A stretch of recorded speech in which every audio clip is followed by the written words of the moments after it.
শীতের দিনে এই পিঠাটি খেতে সবারই ভালো লাগে, আর এজন্যে কিন্তু আমরা ছুটে যাই রাস্তার পাশে গড়ে ওঠা অসংখ্য ভ্রাম্যমাণ দোকানে। দেখুন এখানে রয়েছে কত প্রকার মশলা।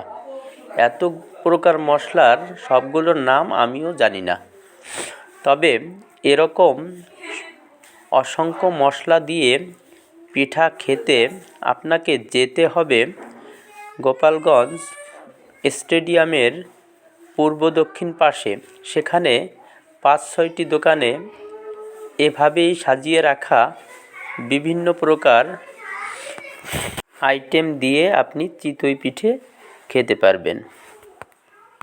বাড়িতে বানানো পিঠার ঝইঝামেলা দূর করে শহরের মানুষ এখন ছুটে চলেছে এই সব দোকানে।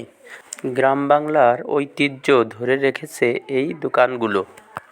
তবে একটা কথা কিন্তু সত্যি, এই দোকানগুলো না থাকলে কিন্তু অনেকেরই পিঠা খাওয়া হতোই না।